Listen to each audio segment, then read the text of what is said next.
How you guys doing today? It's Anthony Gangi. Welcome to another episode of Tier Talk. Guys, today we're going to be talking about small talking with an inmate. It's going to be a great topic. We're going to give some advice if you decide to engage in small talk. Now, mind you, I'm not a real big fan of small talking with inmates, but having said that, sometimes it could serve a purpose. So me and Russ Hamilton, he'll be on the show shortly, we'll be discussing 5 things you need to know before deciding to small talk with an inmate. And basically is what's the purpose behind this small talk? Because everything you do needs to have a purpose. Now, guys, we have 3 sponsors real quick. First sponsor is American Military University. If you guys are looking for higher education, trying to seek that extra degree, that higher level degree, check out American Military University. It's a great online school, very supportive of what we do in corrections, very supportive of what we do here on Tier Talk. So if you guys get a chance, check out AMU, American Military University. We also have Guardian RFID, from inmate tracking and cell checks to cloud-based business and artificial intelligence. Guardian RFID digitally transforms jails, prisons, and juvenile detention facilities of every size. Visit guardianrfid.com for more information. And they also have a YouTube channel. So if you guys get a chance, please check it out. And we also have Shea USA. Now, Shea USA, Shea is spelled C-E-I-A. Shea USA is the world's leading weapon, cell phone, and contraband detection system manufacturer for corrections. For more information, contact Joe Vasquez at 440-561-7615. He's a subject matter expert. He's passionate about our industry, and he will take very good care of you. And guys, don't forget, Inmate Manipulation Decoded is on the market. It's available. And I have my second book already in the publishers, guys. It's going to be a series of tips that I hope helps you in this correctional journey, prison or jail. I think it could apply to both. So let me get Russ on. What's up, Russ? Anthony, how's everything going, man? Good. I'm trying. You're muted. What about now? Now you're good. I'm trying my mic, so obviously I just messed it up there for a second. Yes, you did. Hey, Russ, do you mind introducing yourself to our audience?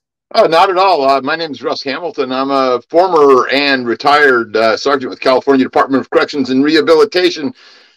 Started at San Quentin way back in 1989. After that, I went on to be a senior juvenile correctional officer at a local facility in my home county.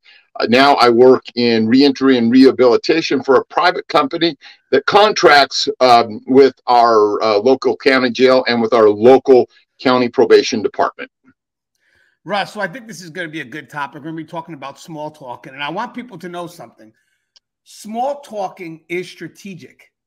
You know, there has to be an end game, an end result.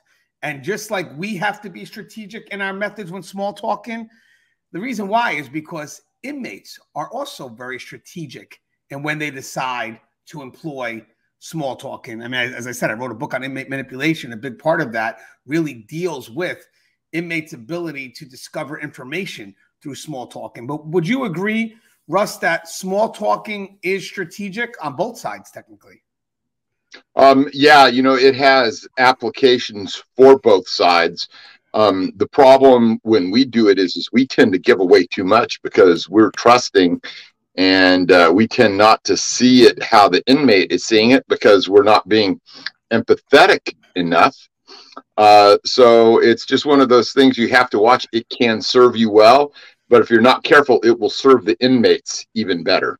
Well, that brings us right to our first piece of advice, or our first tip, if you will. The one asking questions is the one in control. What do you got on that, Russ? So in any situation where you're engaging with an inmate, there's going to be some back and forth, and that back and forth is going to be questions and answers. For the most part, though, if the questions that are coming out from you are responses to follow-ups being given by the inmate, it means that he's establishing the line of questioning, and he is getting the information that he wants. This means that anything and everything that you're happening to give up to him, he's winning at that point. How much he's winning is going to depend a lot on how you're providing that information to him. And it's also going to be a bit based on how naive you are as to just exactly how much you're actually telling him. Because these guys, let me tell you, they're good at reading people. They've been doing this probably a lot longer than you. They've been out there in the streets. They've been in the jails. They've been in the prisons. They've been establishing themselves as being able to manipulate people. And not just when they were in jail and not just when they were in prison, but that tends to go along with the general overall life of those individuals that have a lot of different criminogenic needs. They're used to that life.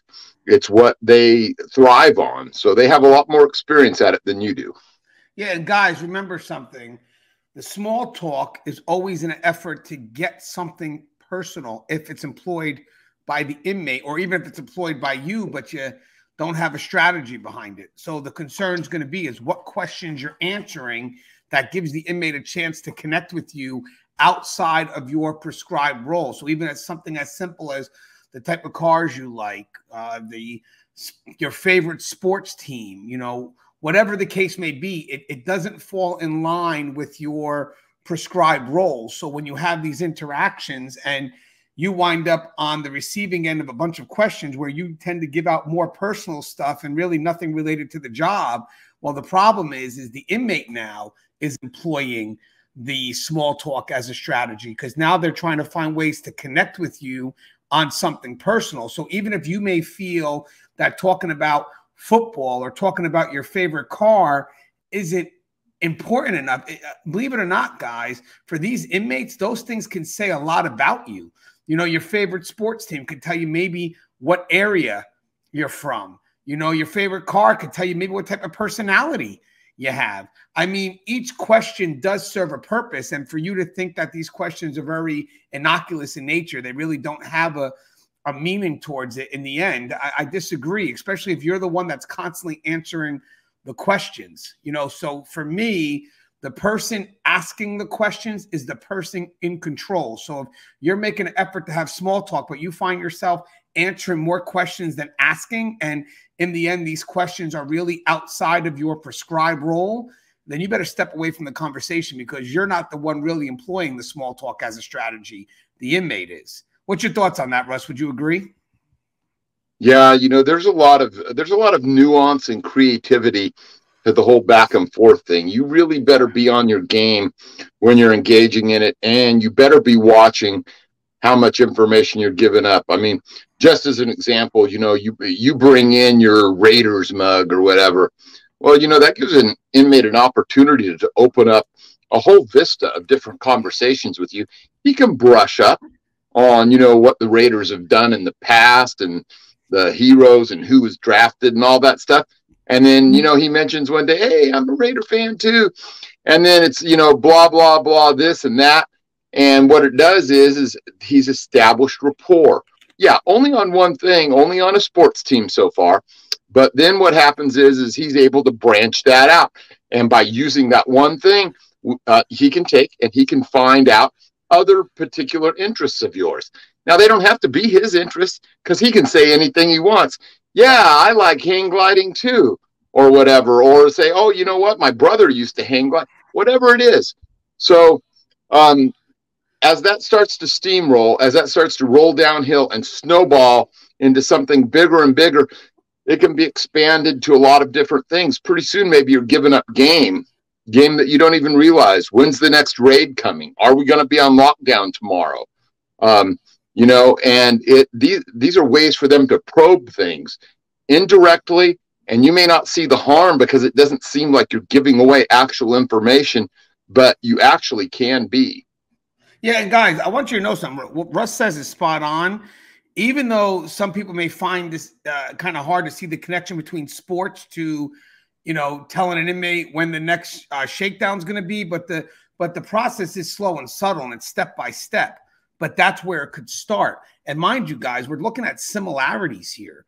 So if an inmate at the end of small talk finds out more about you than you do about them to some extent, the concern is they could find things or create ways to you know, okay, I see he likes this, so I'm going to like this as well and build on those similarities. And I'm going to tell you something, guys, those similarities can push towards a relationship. I know a lot of people think that manipulation outside of contraband and stuff like that usually is a developed relationship that leads to sex or love or whatever it is, but that's not always the case, guys. I mean, you get some people that just build bonds over something similar as sports or let's talk cars. I know you like cars.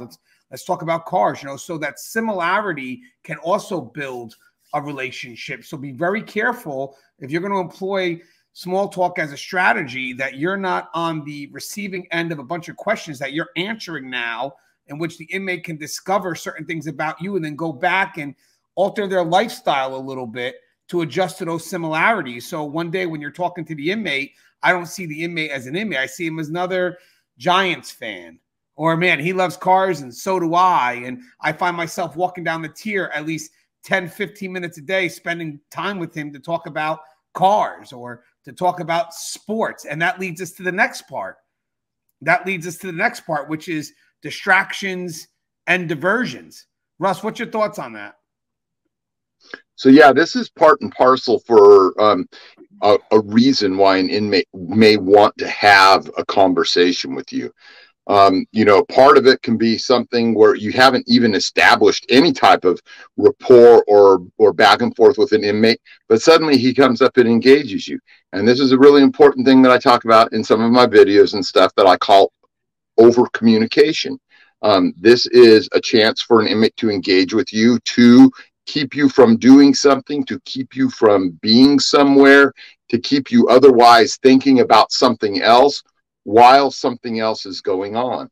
I've had this happen to me so many times I can't begin to tell you, and it almost always ends with somebody in bracelets with dope or a cell phone or a weapon or something like that.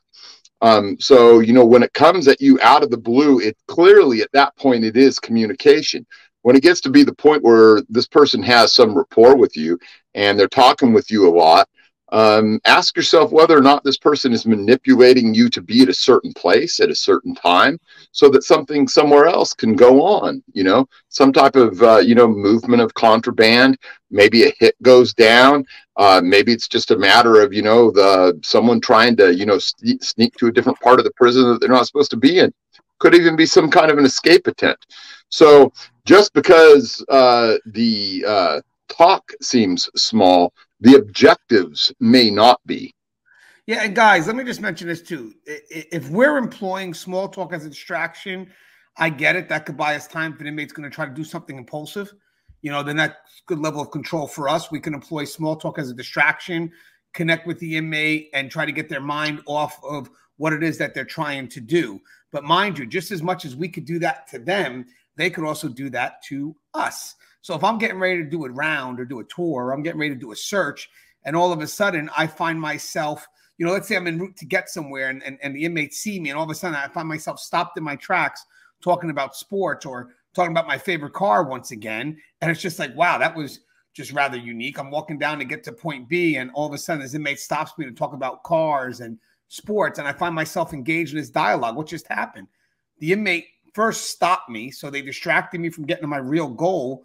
But who knows? They could be diverting my goal to begin with. They don't want me to go down there. So it's not even about delaying time. Maybe during that dialogue, you know, as we're having that discussion, we burn some time. They make it say, hey, listen, man, your shift's almost done. You know, I wouldn't worry too much about that. Who are you going to check? Smith? Smith hasn't been a problem for a while anyway. So go ahead, man. You know, just end your day and, you know, we'll check on it tomorrow. You know, and trust and believe it. It may sound so crazy, but don't think that doesn't happen. You know, you get an officer that's or a staff member that's tied up in this dialogue with this inmate, time flies by. And next thing you know, it could be closer to the end of the shift and this officer didn't do his searches. So the inmate got what they wanted. The inmate literally strategically chose the small talking end, basically a connection of something similar, like we talked about sports or cars, and literally stopped you from getting from point A to point B. And I'll guarantee you that person that stopped, that didn't do the search or didn't do what they were supposed to do, will wind up going back in the logbook and writing down that they did their searches. you know, or that they committed to whatever it was that they were supposed to do. They did their round. So guys, just be very careful there, because as I said, you're going out there with a purpose. The inmate can come in and distract you. And mind you guys, real quick, and I think this is going to kind of play out as the foundation as well. Small talk is strategic, but remember guys, whatever strategy you're going to use to employ that small talk to accomplish something, don't forget the inmates can also use that same strategy as well. Go ahead, Russ. Oh, so I was just going to say, it just occurred to me a really good example that I have of the whole distraction diversion thing. I entered a dorm one time. We had a series of them in this one part of the unit of the prison that I worked in. And as I entered it and I was, you know, heading down towards the opposite end, I looked over on this bunk, and I don't even know what really got me started on this, except that I pulled back where this pillow was, and there was a cell phone underneath of it, you know. So I looked around. I knew whose bunk it belonged to, but I also knew that probably by this time that they were going to get away with it, because, you know what, maybe I can make that phone his, maybe I can't. So I just decided, what the heck, I'm going to try a little, you know, small talk here, which is really just a way for me to, you know, kind of like gauge his reaction. I called him over from across the thing. I said, "Hey, I found a cell phone on your bed. Is this yours?" And he said, "No, that's not mine." And right then another inmate stepped forward and he said, "That's my cell phone." When have you ever seen an inmate do that? Right? So it was at that point that I started yelling at them to get down and for me to get some help in there over my radio, because I really believed at that point that I was about to get hit. And the reason that I believed that is I knew that with an inmate coming forward like that, that there had to be something else that I was very close to. And he wanted to get it done and over with and wanted me out of there. And so I immediately recovered 2 more Blackberries from underneath the same general area where I was at there. So what does that tell you? That tells you, you know, in this case, even though it wasn't really small talk, it was distraction. All right. He was trying to distract me by owning up to the phone. And so by that, I knew that that was over communication. Remember, I brought that up before. And so when we look at distractions and diversions, it doesn't have to be small talk.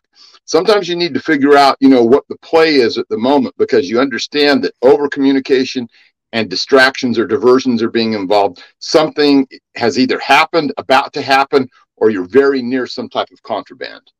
Right. And guys, I think Russ is spot on with that. I think that, as you say, if you're getting close to something and an inmate sees it, all of a sudden they jump out impulsively to engage in a dialogue, and you're like en route to go somewhere, you literally need to tell that inmate, "Hey, do me a favor, step back for a second."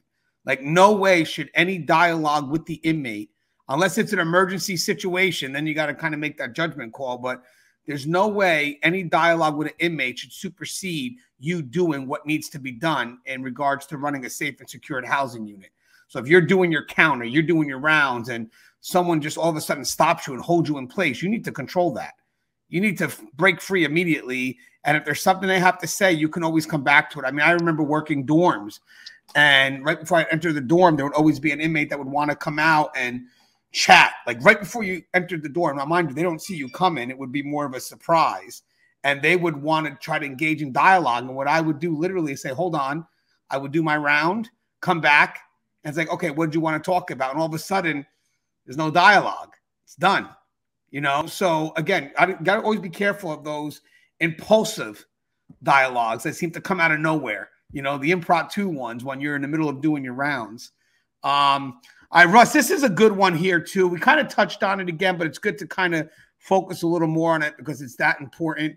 But what if you find yourself like when you're, for small talk to be strategic, and we mentioned this before, you need to be listening more than you're talking. But Russ, what if you find yourself talking more than you're listening? Well, the easy way to look at that really is that if you're talking more than you're listening, you're probably giving up exactly the type of information that they want to hear. When we're in control and we're the ones that are, you know, asking the questions, that gives us the chance to put them into a position where they can start talking. This is where it's really good to try and ask them a series of open-ended questions and put them where they have to, you know, think about what they're saying. They have to start rambling on. They have to start, you know, giving out information more than yeses or nos. If you don't know what an open-ended question is, it's something that requires more than a yes or more than a no.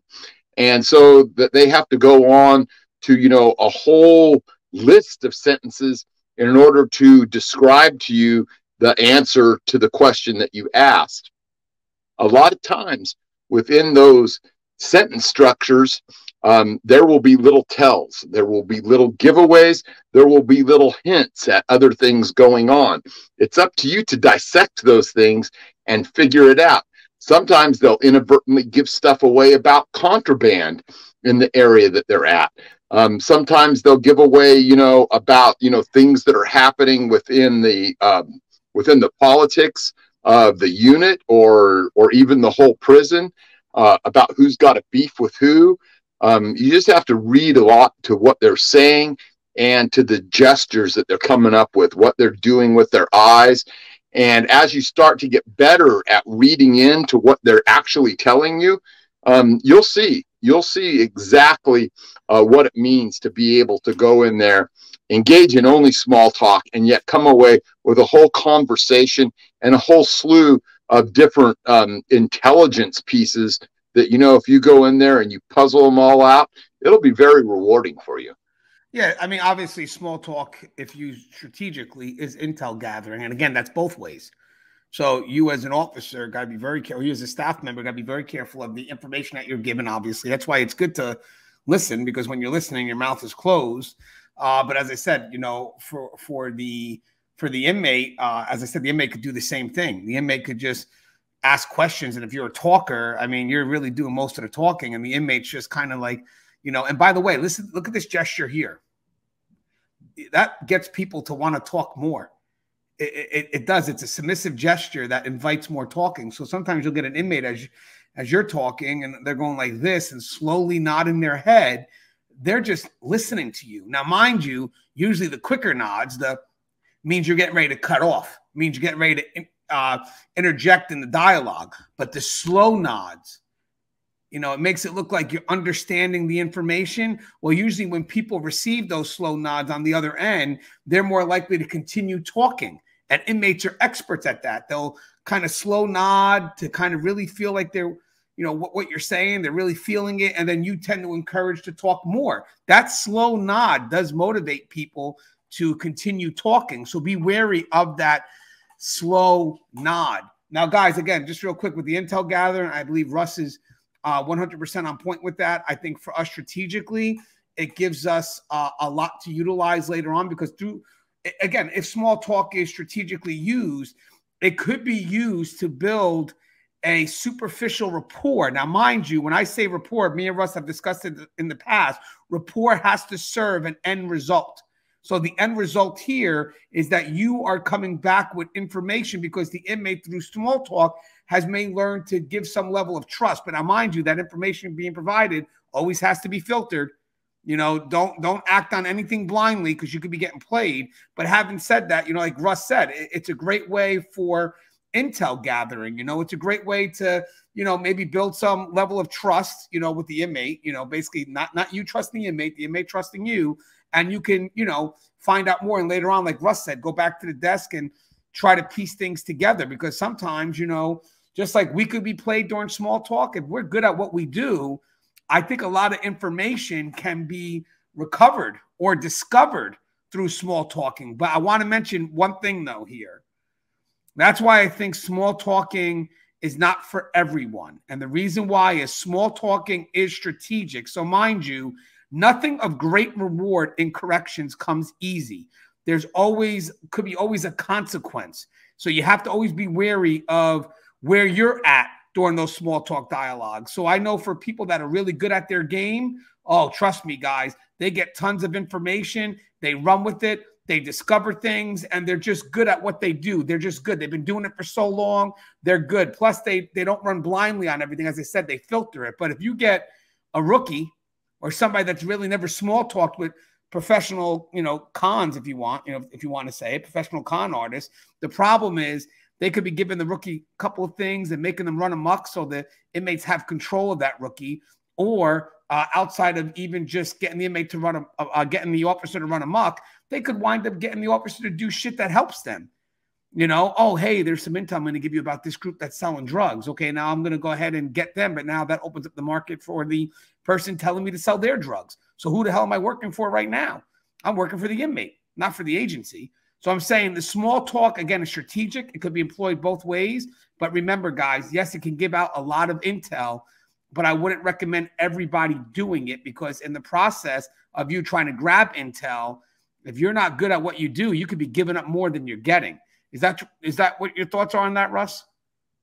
Yeah, you know, the onion that we stand on runs layers and layers deep, and most people never see beyond that first layer. So just know that, you know, it's not the kind of thing that you can do in 1 or 2 years. You know, just take it slow and observe what everybody does. You know, a lot of people think it's about observing the inmates. How about observing what other staff do when things are going on? How about observing what your bosses are doing? How about observing what the investigative services unit guys are doing, and then find a way to plug yourself in and make yourself useful. But, you know, I've seen a lot of guys that they think they're going to make their whole career by having some good snitches out there, and somehow it never works out for them. You know, I had snitches, but I almost never acted on anything they told me, because 99% of it was bunk. And so the other, you know, few little percentage points in there, I pretty much didn't bother with either. I felt like I knew when to, you know, go forward with something. But, you know, guys that just want to take the easy route and not actually learn what you're doing and just hope that someone's going to tell you there are drugs planted at point A, it never works like that. It never truly does. Now, maybe once in a great while, but you have to be careful, because otherwise you're a pawn when you think that you're a knight or a bishop. Ooh. You know, so just understand that your role may not be what you think it is. You know, even a pawn used wisely can cause a checkmate, but not in this game. Not in this game. I agree. I just want to. I think that was a Frederick Douglass quote, but I want to get it out there just in case somebody wanted to argue that. We're aware of the Frederick Douglass quote, but having said that, in this game, in corrections, you never even want to be a pawn for a second, because again, you always got to ask yourself if what I'm doing is for the agency or for the inmate, and there's a big difference there. Trust and believe. Okay, so that brings us to Russ. I like this thing that Russ came up with. I'm curious to see how Russ is going to explain this. Small talk can reduce objectivity and impartiality. So what does that mean, Russ? Okay, so when you're out there, you know, day in and day out, and you're talking to, you know, different sets of inmates, and one inmate, you know, may or may not have decided to target you and engage you in small talk. You don't have any way of knowing whether that's what this individual is doing or not. It could be just, you know, he likes talking. He likes talking to you. He likes talking to everybody, for all you know. But what happens is there's a point at which there is friendly, and there's a point at which you are friends, right? It's very difficult when you're having friendly conversations all the time to distinguish the difference between the two. And when you arrive at that point, your objectivity and your impartiality goes out the window, because now you're treating this individual not in a friendly manner, but as friends. So what do you do for your friends? What are you willing to do for your friends? Well, like most of us that, you know, that lead, you know, pro-social type of lives, we're willing to do a whole lot for our friends, right? Whereas these inmates who tend to lead what? Antisocial lives, right? And by antisocial, I mean criminal, right? They're willing to pretty much use and burn every friend that they've got. So where do you think that you fit into that? You know, are you losing your objectivity? Are you losing your impartiality for someone who's just ultimately going to burn you or use you or get a tip from you or get you to show some kind of favoritism or do them a favor? So you have to be really careful, you know, and it's easy to do because you're out there day in and day out. and you're talking to inmates all the time. A lot of times you're talking to the same ones. Some of you out there may have a group of inmates that works for you, clerks and, yard tenders, tier tenders, whatever you guys call them. And so if you let that friendliness go over that friends bound, and you start to get to the point where, hey, your objectivity and your impartiality can be called into question, then it's time to switch them out, or it's time for you to go, or something like that. So just don't fall into that trap, because the more you talk to people, the more it's likely to lead towards, expressions of some type of, emotional compact that you make with them. And then there it is. Well, that's where the similarities come into play. That's their effort to pull you out of your prescribed role. Again, that's why it's important to have the inmate label.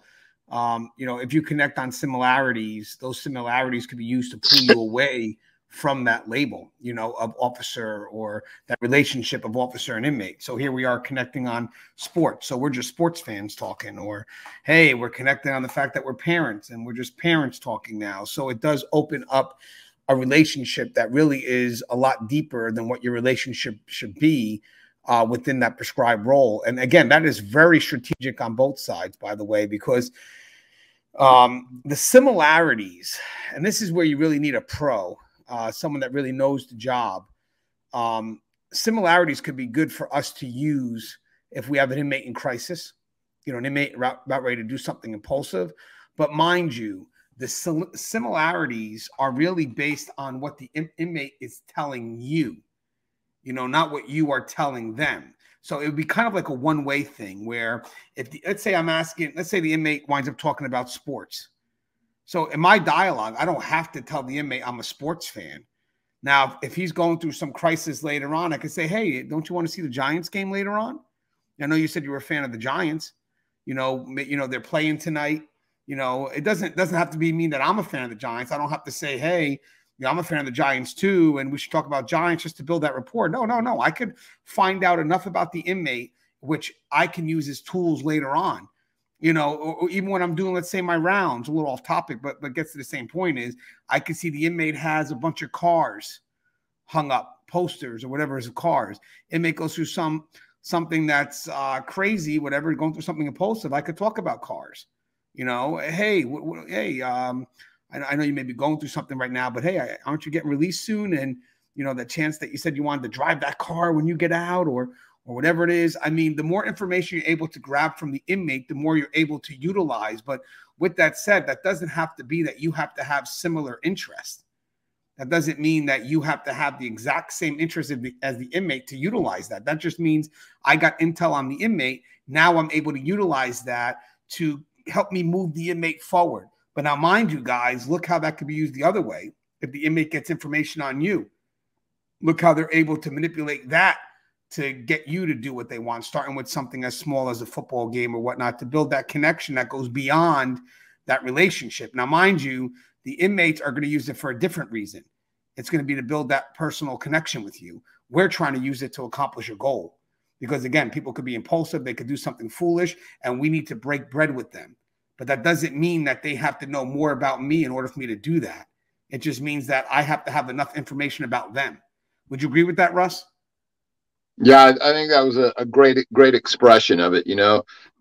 There's a lot of, nuance to what we do. And there's a lot of things that we need to know to keep ourselves safe and to keep ourselves on that straight and narrow road with regards to the things that go on. We see people that, they get pulled off, they get pulled out of that prescribed role, they get pulled off of that, that path of duty that we're supposed to stay on. So, this, like you said, it's not for everybody, having these conversations and delving into things, because you know what, as good as you might think you are, there's always someone out there that's gooder than you. So you have to place it all in perspective, and you have to think about, risk versus reward. And that's one reason why I really, stayed away and really didn't use the snitches much and stuff like that. Not because I didn't think I could handle it, but it's because I did think that I could handle it. And I thought that was, kind of a little bit of hubris there. And so maybe maybe I need to find a different way to find all of my contraband and just use hard work and body language and things like that. So, you know, this tool, communication, it has its place. I think that a lot of us have, you know, developed it to a really high level. But, you know, I see lots of officers out there that just aren't ready to be able to use it, because I see them, you know, pulled out of that prescribed role and talking about things they shouldn't be talking about, giving up game that they don't even realize they're giving up. So, you know, take it with a grain of salt, but as long as you're conscious about it and you're thoughtful about things, you can really make a big difference in what's going on in your unit, in your department even. So it is a good tool. Yeah, and guys, before we get to the last point, I want to mention something too. I think that matters is that small talk is strategic, as we mentioned. And the big point of it all is that you could get intel from small talk, 100%. You could grab a lot of intel from small talk, but you got to be careful that you don't overutilize that too, to the point where you're becoming desperate that you want to have small talks with everyone. You know, because I want to tell you something right now, you know, that's going to send you running amok. We were talking about gathering intel before, but you know, if you're saying, well, I'm using small talk to gain information, yeah, but you're small talking to every inmate that's on this compound here, and you know, you're going to be running amok because yeah, you know, I used to have I used to have a supervisor, and that's what he was always telling me, that he was building rapport, you know, by having all this small talk and by giving things back and not holding inmates accountable. Right. And the thing that I could never drive home to him is you know, building rapport is useless if you can never capitalize on it. All right. So when do we get to capitalize on actually having the rapport? Right. Apparently it's never. In this particular circumstance, you can just build rapport forever, and then something happens and then it's gone, or we keep having to build rapport. We just keep having to never hold anybody accountable. So, you know, this particular individual, he thought that these inmates were giving up game to him, and all the game they were giving up is something that, you know, I could go out there and look at the yard for 2 or 3 minutes and say, yeah, we got problems between the Crips and the Bloods, you know, and these guys they'd go in there and he'd give them back something that we took, and they tell him, hey, you know what, you got problems between the Crips and the Bloods. Well, what kind of rapport is that? There's no leverage in that. There's no capitalizing on any of that stuff. So, you know, be cognizant, especially, you know, if you're doing things if you're doing things contrary to what your staff are trying to achieve, it can be a morale buster. Yeah, guys, that's part of the filtering process when it comes to small talk, getting intel, the weight of the intel that you're receiving. You know, oh, you walked all day and small talked with everybody just to find out that the Crips and the Bloods may not be getting along, but I could have one diligent officer in the yard and they could see that right off the bat, you know, body language or, you know, so, you know, it's, I agree with that 100%, you know, and then you get this person that's really just running around the compound. And the sad thing is, end result of that is going to wind up being that everybody knows specific things about that person.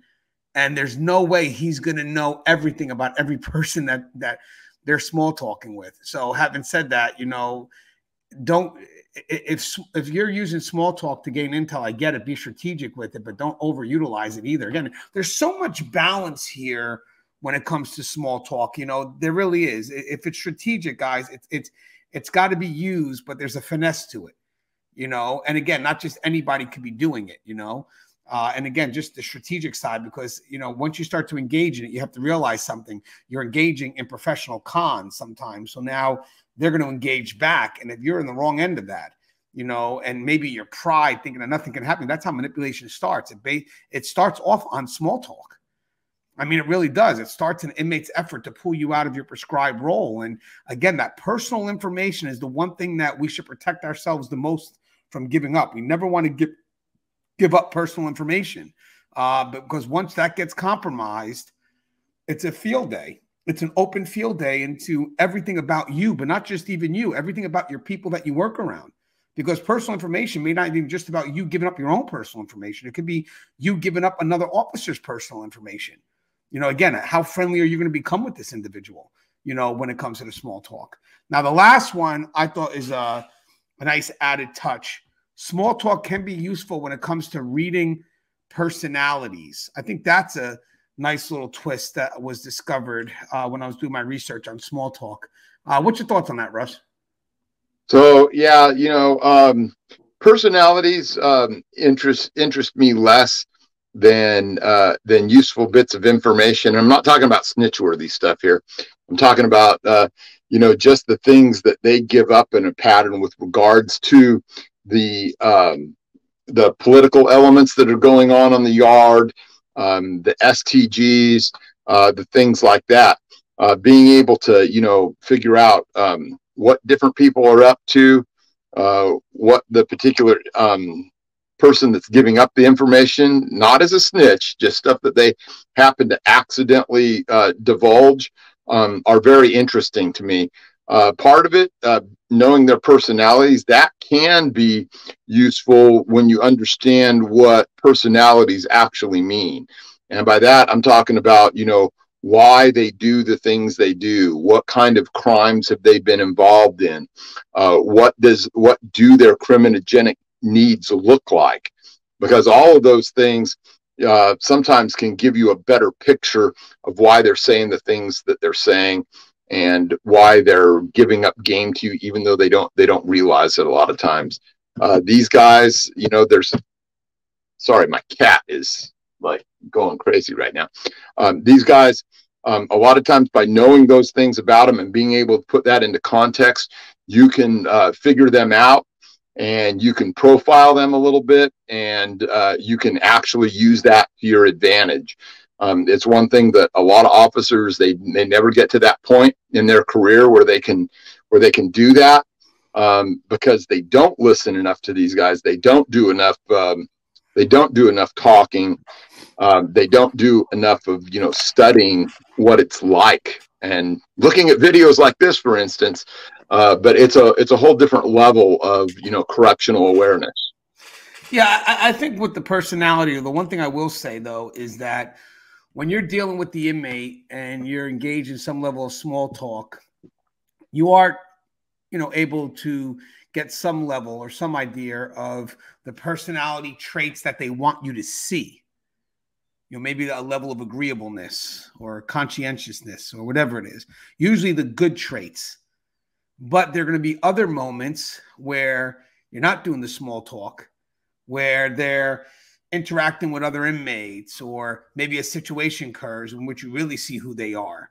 So I think a good understanding of that small talk is let's see who they want me to see. Let me see who this personality is that they're trying to front my way. But then let me also be observant of when they're not talking to me and when they're talking to others, or, you know, when certain situations occur that cause them to react a certain way. Who are they really? Like, I'm just out of curiosity. I mean, there's a different level of personality here, because here this inmate's trying to play this game with me where they're agreeable and they're conscientious and everything's about you instead of me. And that's great. Those are good traits you have, and inmates know those are good traits. Even a sociopath can fake the funk. They know what good traits are. They know what's the expectations. That's why they fit in. But then sometimes there's leaks. So who am I really dealing with? Am I really dealing with this conscientious person? Or maybe I could take a look to see how they deal with other inmates, other officers. You know, and it's like, wow, this person talks to them a lot different than they talk to me. So who is this person really? And to err on caution, I would err on how they are most of the time is who they really are. You know, so if they treat officers different than they're talking to you, you know, or if they react to situations in a way that's totally different than how agreeable they are with you. So let's say you have an inmate that's, you know, playing their game and may give certain levels of custody a hard time, but all of a sudden when they come to you, they're just always willing to work with you. I mean, maybe that could be because you have a good rapport with them, maybe, or maybe they're just playing you. You don't know. So I like the fact that the personality traits, just to kind of understand, is, you know, who are they with you? And then who are they when they're dealing with somebody else or certain situations? And you have to kind of figure, you know, if they are different with you, why? You know, am I being played by this inmate, or maybe I'm good? You know, you never know. I do know, guys. I don't want to put a blanket on this. Sometimes our officers that or staff member that just are good at what they do, and sometimes inmates can build a relationship with them that is professional, and they'll listen to them more than they'll listen to other staff. But if you're a rookie, let's just say, and you haven't really built that level of experience or that rapport, and all of a sudden you got an inmate that's always agreeable with you, but not with anybody else, you know, you got to ask yourself, who is this person really? You know, who is this person? Is this person this really super nice guy? Because this is how they manipulate people, guys. This is how they've manipulated people on the streets. And again, I'm not saying every inmate, bear with me, but universal precaution, you know, is that, you know, they play that game. And then we never get a chance to see who they really are, you know. And the sad thing is, guys, I think we deal with that a lot with the media and the public. We know who these inmates can really be. We see who their personalities are. But when they call the buds person, or when they call the media or their family, they present a whole nother different picture, different level of personality. And then we're stuck here wondering, who is this person really? You know, and to me, it's who they are most of the time. That to me is who that person is, their habits, their behaviors, not who they say they may be. So I think a good thing about small talking is you can gauge some type of perspective of their personality and see how that personality compares when they interact with others. And I think that carries a lot of weight. Russ, what's your thoughts on that?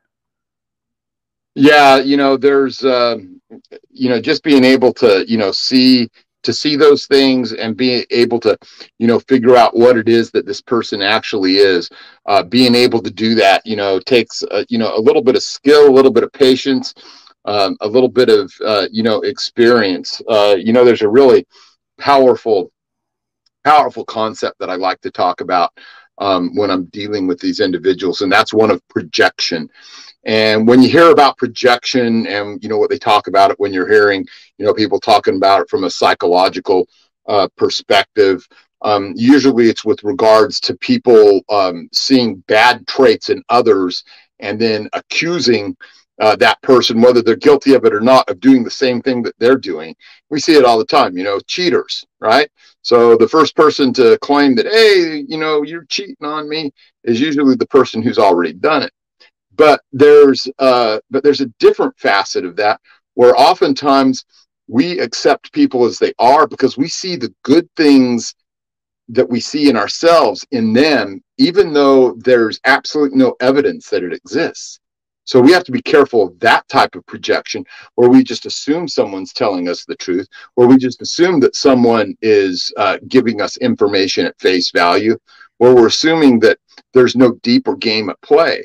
And so for you to try and take these things and understand that there is a deeper game at play, that there is an avenue of manipulation that they're looking to try and find with you, that they are trying to, you know, get one over on you in some way. Maybe they haven't even decided what that is yet, is an important thing to keep in mind. So don't project your good values, your good morals onto these criminals, right? Because they really are. When I say antisocial, I mean it in the clinical sense, right? And by clinical sense, I mean that they're criminals, right? They go against the norms, the standards, and the morality of society. And so until proven otherwise, you should keep that in mind. So when I'm looking at these things, that's what I try and think. I try and make sure that I'm not doing a bad job of empathy by putting myself in their shoes and assuming that they have the same values that I have, because that's not real empathy. Real empathy is actually having a perspective and being able to understand what it really truly is like for them and the way that they see the world, not the way that you see the world. Two totally different things. That's always the question: is, do you see the person as they really are, or as you want to see them? And guys, even with just now with our discussion on small talk, I want people to know that if they're doing this, look at the strategy that's behind it. This isn't just, oh, I'm just small talking. There's nothing here that we said that should have the word just before it, because we just literally highlighted every strategy and outcome from both sides. You know, so again, if you walk into an opportunity to small talk, you know, how do you know that you're the one in control? Or how do you know that the inmate didn't want this to occur? That you just walked into what they wanted to happen. So when you're going around saying, I'm just small talking, be careful of that. Because I'm going to be quick to say, well, who initiated that? Just out of curiosity, because we just had a dialogue just now about how you got to be wary of small talking. So if you find yourself just small talking all the time, then my question is, who's initiating that? Do you really think you are? Like, honestly, I'm just saying, do you really think you are? Or do you think it could be being initiated by the population because they're getting some information from you and they're grooming? Remember, this takes time. It's not, you know, one day. It could take time, you know. But having said that, just be careful when you minimize small talking by just saying, I'm just small talking, because as we have this dialogue right now, there's nothing minimal about small talking in regards to what the outcome can lead to. You know, the outcome can be very beneficial for staff, 100%, if used by someone that really knows how to use it and employ it. Or it could be on the opposite end. Remember, guys, as much as beneficial it could be just as bad if it's not controlled. So again, if we could receive a huge benefit from it, if we use it our way, well, then guess what? The inmates could get, if they use it their way, the same amount of benefit. But in their case here, the benefit won't be for the good. It'll be for what it is that they're looking to employ, either against you, against the facility itself, whatever the case may be. So again, be careful when you say, I'm just small talking. There should be an end game to that. Russ, everything you'd like to say in closing? Because this was I want to dovetail on what you just said a little bit. You know, have a goal in mind. I'm not saying it has to be a clear goal, or that it has to be you know, or that it has to be some, you know, super duper thing, you know, on some bust we're potentially going to make. But know what your goal is. Maybe your goal going into a conversation is just to do no damage. Right?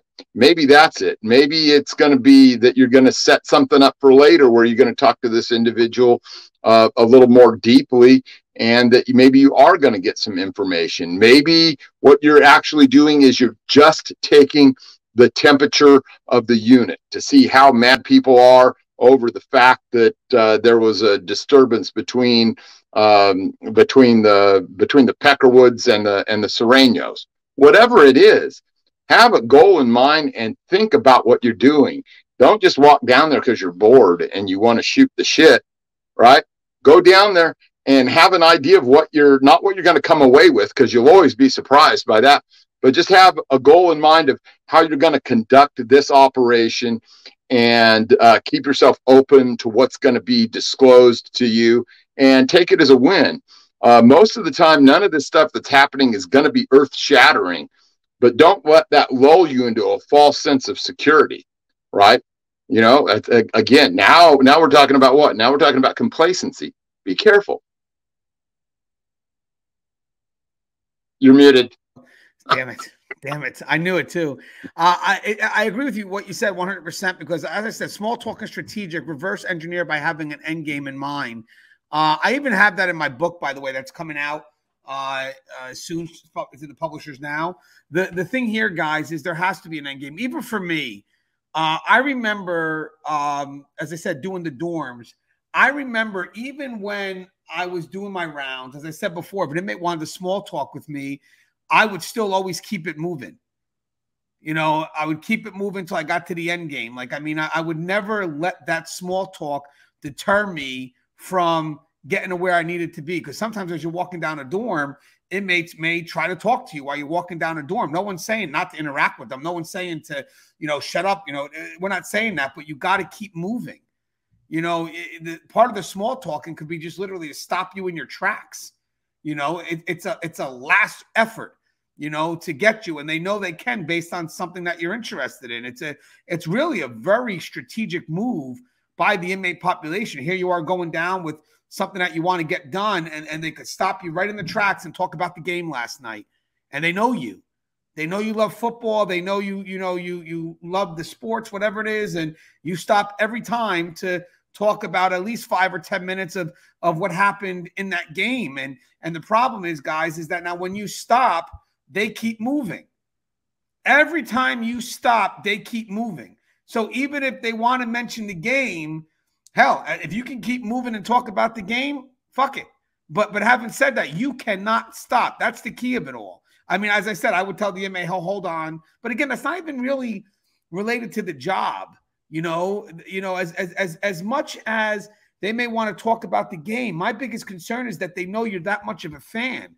As I mentioned before, the key here is you're to get information from them so you can utilize it later. I still don't believe it has to be that I have to be a sports fan in order for me to, be able to utilize some strategic play later on when, the inmate's going through a crisis. I have to say, well, because I'm a Giants fan, let me go talk to him because he's a Giants fan. No, I don't think that's needed. I think that if you're developing like some intel on the inmate, and let's say you happen to walk around and you see that they are a sports fan, when they're going through crisis, I'm going to tell you something. A unit officer that's very observant of their inmates, they know the inmate's living space. They know exactly, oh, this inmate has a lot of pictures of their family up, or this inmate has a lot of picture of sports, whatever it is. There's a lot of intel that they already gathered just by doing their rounds without even communicating that they know could be used. Even an officer giving out mail. Officer may give out mail and sees that, oh, this inmate's mother writes to him all the time. Wow. And then something happens. Hey, your mother's expecting a letter back from you. Think about the intel that's not even said that you can gather just by your daily routine and your observation of what it is to run that housing unit, or just your interactions that are not so direct, but more of passing by and seeing how they live. Again, that's just quiet observer. Just like they observe you, you can observe them. It's like, okay, every time we play a game, these inmates are out watching the game in the public area. Or when I'm doing my rounds, these guys are watching sports. But again, I want you guys to be wary that the more you give up, the more intel you give, the more they begin to know about you, and opens up that window to connect on a very personal level. So if you're going to utilize small talk, you could still be strategic in one-way small talk, which means you're the one that's asking questions. They're the ones that are giving the answers, and you can utilize that later on or just by passing. But Russ, you have to agree before we close, Russ, that you can learn a lot just by running a unit without even having a small talk.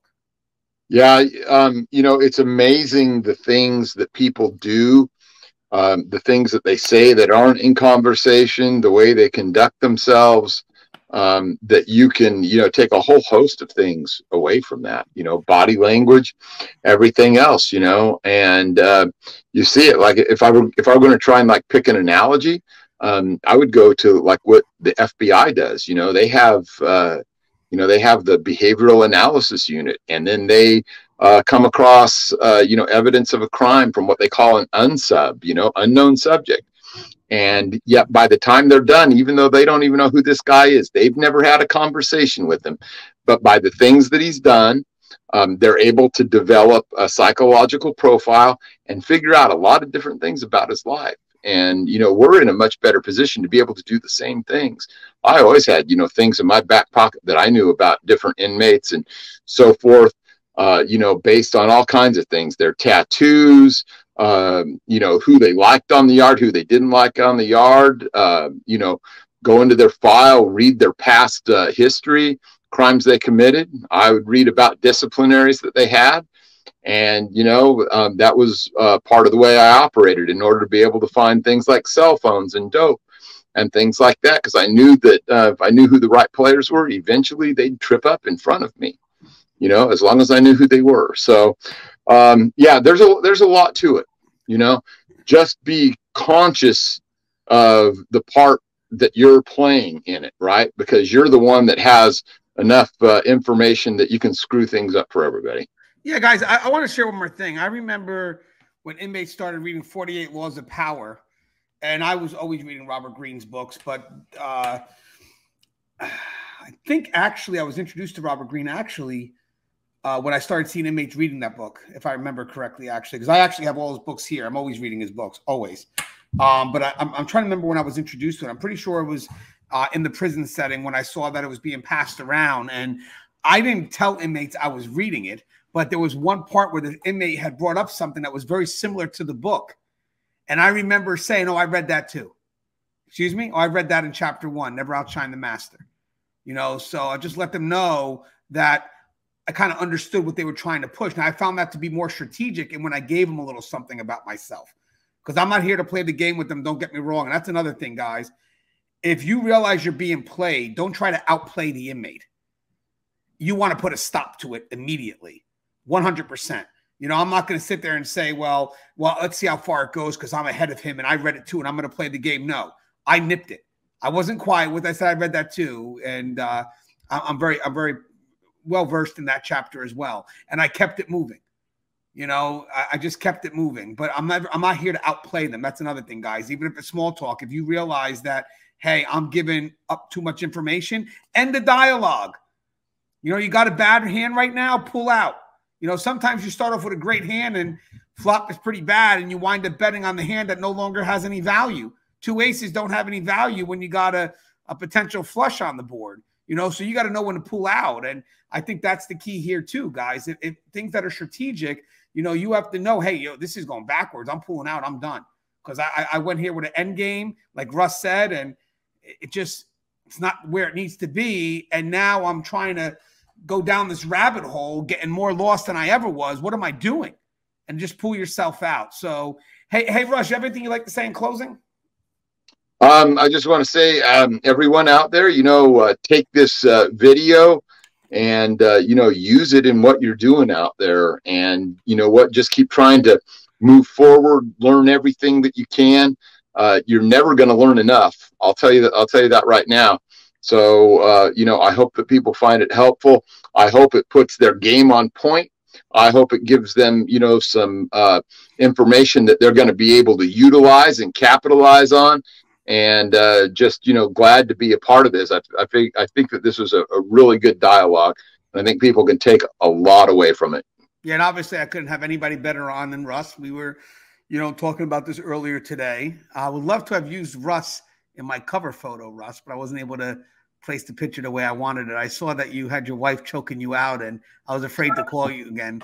But guys, the key of this dialogue here, guys, is that everything in corrections has to be strategic. If you find yourself saying, well, I'm just doing this, that word just kind of minimizes things in a world that you should never minimize.